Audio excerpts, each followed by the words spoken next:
कुछ इस पर काम नहीं। 5 को तत्व से बना है, 5 को तत्व में जाकर बोलियो श्यावर रामचंद्र भगवान की जय।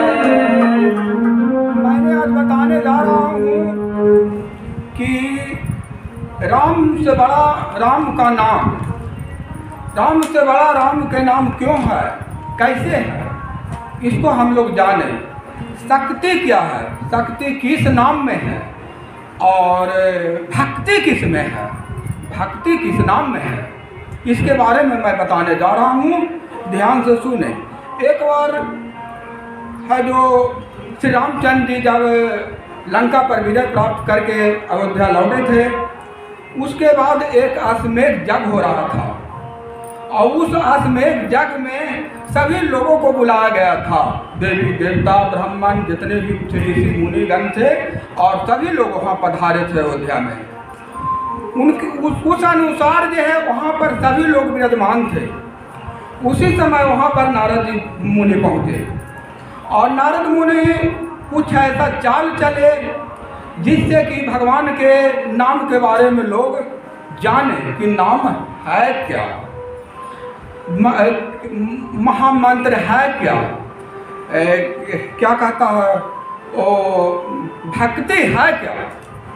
अब इस पर जो है नारद मुनि चले गए, राजा याती थे तो उनके नज़दीक गए और वहाँ पर जाकर के उनको बताया कि देखिए सभी लोग आकर के सब नमन कर रहे हैं, सभी देवी देवता लोग, लेकिन आप जो है विश्वामित्र को नमन नहीं कीजिएगा। सभी लोग उठ करके नमन कर रहे हैं लेकिन आपको नहीं करना है और नहीं कीजिएगा विश्वामित्र को नमन, तभी आपका भलाई होगा। अब ये राजा याताती जो थे उन्होंने भाई संकट में पड़ गए कि तो भारी समस्या है, अब नारद मुनि को बात में टाला नहीं जा सकता है। तो सभी लोग उठ करके सभी को स्वागत किए, लेकिन राजा याताती जो हैं उन्होंने विश्वामित्र को प्रणाम नहीं किए। अब इसके कारण विश्वामित्र अपमान समझ करके क्रोधित हो गए और विश्वामित्र राम के नज़दीक चले गए। बोले कि राजा याताती जो है, राजा याताती बहुत प्रसिद्ध व्यक्ति थे, बहुत धर्मात्मा व्यक्ति थे, लेकिन उन्होंने इस तरह के हमको अपमान किया कि सभी लोग को प्रणाम किया, सिर्फ प्रणाम करने से नहीं, हमको सिर्फ छोड़ दिया, बाकी सभी को प्रणाम किया। अब सोचिए ये अपमान ही ना है और क्या है। इसलिए राजा याताती को सजा मिलनी चाहिए। यह उन्होंने श्री रामचंद्र से अनुरोध किए। श्री रामचंद्र जी गुरु का, विश्वामित्र जो थे उनका गुरु थे, तो गुरु का तो वचन है जो उनको सत्य होगा और जो गुरु मांग रहे हैं उनको तो देना होगा। तो श्री राम ने पूछे कि महाराज ऋषिगण आपको मैं क्या दे सकता हूँ, उसके बदले में क्या कर सकता हूँ। तब विश्वामित्र बोले कि राजा याताती को मृत्यु दंड मिलना चाहिए, इसलिए कि आपके गुरु को अपमान किया है आपके सभा में आकर, तो इसे मृत्यु दंड से कम दंड नहीं दिया जाए। भगवान राम बोले एवं अस्तु, जब आप कह रहे हैं तो मृत्यु दंड दिया जाएगा राजा याताती को। अब राजा याताती यह सुन करके डर के मारे भागना शुरू कर दिए। तो श्री हनुमान जी उसी समय थे, तो हनुमान जी बोले कि आप हमारे माता अंजनी के यहाँ जाइए, वहाँ पर कुछ निराकरण हो सकता है। तो राजा याताती भागे भागे चल गए अंजनी, पवन माता अंजनी के यहाँ। वहाँ पर जाकर के उन्होंने बताया कि ऐसी ऐसी समस्या है, अब तो हमारा कल्याण नहीं है, अब तो हमारा मौत निश्चित है, क्योंकि विश्वामित्र ने ही मांग लिया है मौत और भगवान राम वचन दे चुके हैं। अब भगवान राम से अमोद पवन बाण से हम लोग कैसे बच सकते हैं, ये तो संभव है नहीं। तो उसी समय तुरंत है ये अंजनी हनुमान जी को पुकारे कि हनुमान जल्दी आओ। हनुमान जी वहाँ प्रकट हुए तो तुरंत अंजनी माता ने आदेश दिया कि इनको राजा याताती को सरजू नदी पर ले जाओ और वहाँ पर भगवान राम का नाम का जाप करवाओ, तब इनका प्राण बच सकता है राजा याताती को, ऐसे तो बच नहीं सकता है। तब है जो हनुमान जी सरजू नदी पर लेकर के राजा याताती को चले गए और वहाँ पर उनको राम नाम जपने के लिए, रट लगाने के लिए बोल दिए। अब इधर विश्वामित्र के आज्ञा के अनुसार है जो भगवान राम भी धनुष बाण लेकर के सरजू नदी पर आए कि भाई उनको तो आज बाण मारना है। लेकिन जैसे ही यहाँ पर सरजू नदी के नज़दीक आए तैसे देखते हैं कि ये तो राजा याताती जो है राम नाम जप रहा है और हनुमान जी बगल में छिप करके बैठे हुए थे। छिप करके भाई कैसे बाण मारे इसको, ये तो मेरा भक्त है, मैं इसका कैसे मार सकता हूँ। भगवान राम इस तरह के सोच करके और उन्होंने लौट कर चले गए सभा में।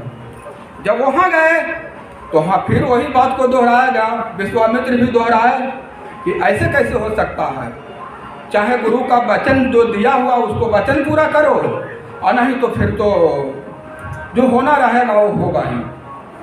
अब इस तरह सोच विचार करके फिर राम जो है वहाँ पर गए सरजू नदी के किनारे धनुष बाण लेकर के कि अगर बार तो इसको जरूर मारेंगे, इसको शक्तिवान मारा जाए तब ये मर सकता है, बिना शक्तिवान को नहीं मरेगा। इस चलते कि राम नाम जप रहा है। तब है जो हनुमान जी बता दिए उनको राजा याताती को कि आप सिया राम जपिए, सिया राम जपिए, तब उनका शक्तिवान भी फेल कर जाएगा। अब वास्तविक में भगवान राम वहाँ आए और शक्तिवान है जो चढ़ा दिए, लेकिन वहाँ देखते हैं कि वो सिया राम जप रहा है। तो सिया राम जप रहा है वहाँ पर शक्तिवान उनका काम नहीं करेगा। शक्तिवान से ज़्यादा ताकत है सिया राम जपने में, जैसा कि हमारे बाबा है जो बताते रहते हैं राम नाम की महिमा। इस कारण जो है भगवान राम को फिर समस्या आ गया, उन्होंने फिर लौट करके अपने सभा में चले गए। वहाँ गए तो वहाँ फिर वही समस्या उत्पन्न हुआ। विश्वामित्र उस तरह से फिर उनको याद दिलाया कि भाई मेरा गुरु दक्षिणा जो है या गुरु का जो वचन है उसको आप पूरा कीजिए, निष्फल नहीं जाना चाहिए। अगर निष्फल जाता है तो आपका जन्म ही बेकार जाता है। इस चलते उसको मारना ही राजा याताती को होगा। यह सोच करके भगवान राम फिर वहाँ से चल दिए और वहाँ पर मारने के लिए धनुष बाण चढ़ा दिए, धनुष का संधान करने लगे।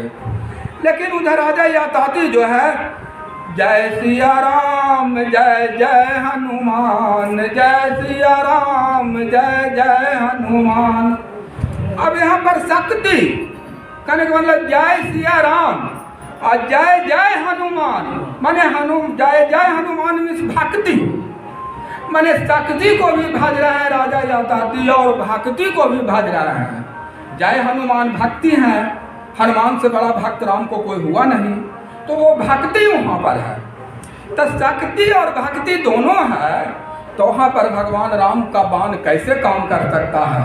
चाहे अमोघ बाण ही क्यों ना हो नहीं चलेगा, चाहे ब्रह्म शास्त्र क्यों ना हो वहाँ पर फेल कर रहा है।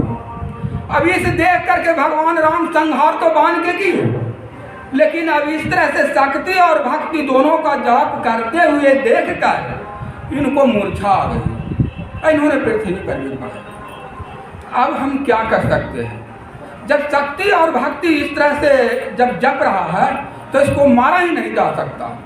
फिर इनको उठा करके ला करके सभा में लाया गया, वहाँ पर जहाँ अश्वेत यज्ञ हो रहा था।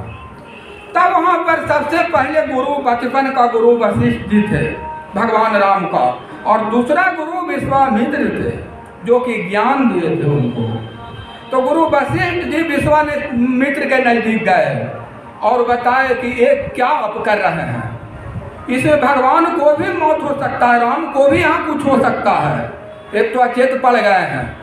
जब राम से बड़ा नाम है और नाम को ही उन्होंने जाप कर रहा है तो उसको कोई नहीं मार सकता है। शक्ति और भक्ति दोनों कर रहा है। इस चलते आप अपना ज्ञान जो है, अपना बयान वापस लीजिए और श्री राम को इस संकट धर्म संकट से मुक्त कीजिए। तब है जो विश्वामित्र को समझ में आया कि गुरु वशिष्ठ जी सही कह रहे हैं, और उन्होंने गुरु वशिष्ठ जी के अनुसार जो है उन्होंने अपना ज्ञान को वापस ले लिया और श्री राम को धर्म संकट से मुक्ति दिलाया। इसलिए कहा गया है कि राम से बड़ा ही नाम है। उसे इसको संस्कृत हम लोग भाषा में भी जानते हैं, राम नाम सबसे बड़ा, इससे बड़ा न कोई, अपने बल तो सबने बड़ा, जो लंग देवे कोई। राम नाम पर चर्चा करते हुए बताते हैं आपको कि रावण जो है अपने नाम का बहुत बड़ा डंका पिटता था, लेकिन राम नाम से बड़ा कुछ नहीं है। और उन्होंने अपने डंका पिटता था कि रावण काहे नाम लो। अब उस कारण जैसा कि हिरण्यकशिपु था कि जो प्रहलाद को कहता था कि मेरा ही नाम लो, भगवान नमः शिवाय मत जपो, लेकिन नाम में तो वह शक्ति है जिसको कि किसी भी बलवान को भी परास्त कर सकता है। तो उस समय राम नाम के सामने रावण का बल त्राही त्राही हो गया। एक बंदर भी है जो रावण को हरा करके चला आया। राम नाम मन दीप धरूं, जही द्वारी द्वार, तुलसी भीतर बाहरे, जो चाहत उजियार। तुलसीदास कहते हैं, रामायण में भी कहे हैं कि राम नाम मुनि दीप धरूं, जोई दोहरी द्वार। अगर हमने दीपक जला करके और बीच द्वार पर अगर चौखट पर रख देते हैं तो उसका प्रकाश जो है, उसका प्रकाश बाहर भी जाएगा और अंदर भी आएगा, घर में भी आएगा। इसलिए उस दीपक को उस दरवाजे पर रखा जाए, जिस कारण बाहर भी रोशनी प्रकाश फैलेगा और अंदर भी फैलेगा। उसी तरह से हम लोग राम नाम का दीपक जो है, महामंत्र है, इसको इस हृदय में रखें यहाँ पर, ताकि बाहर भी प्रकाश फैलेगा और शरीर के अंदर भी जाएगा। जिस तरह से एक जीव ऐसा स्वाभिमान है कि हमारे वचन अंदर भी सुशोभित देता है और बोलने का भी काम करता है और बाहर भी आता है। उसी तरह से ये दीपक, राम नाम एक दीपक है। कहा गया, तुलसीदास कहते हैं कि राम नाम कलिकम तरु, सफल सुमंगल गगंध, सुमरत कर दल सिद्ध सवा, पग पग परवानंद सियावर, रामचंद्र की जय। तुलसीदास जी कहते हैं कि इस कलयुग में राम नाम से बड़ा कुछ नहीं है। इस कलयुग में उससे बड़ा कुछ नहीं है। और दूसरा है गुरु का आशीर्वाद, गुरु के चरण कमलों में हमेशा रहना और भगवान राम का नाम लेते रहना। यही कलयुग में सबसे बड़ा आपको जीवन को उदार कर सकता है। इसीलिए सभी भाई बहनों, माता एवं बहनों एवं भक्तगण से अनुरोध करता हूँ कि भगवान राम का नाम नहीं छोड़े, साथ साथ भक्ति का नाम। जय हनुमान, पवन सुत हनुमान, जय हनुमान, जय जय हनुमान।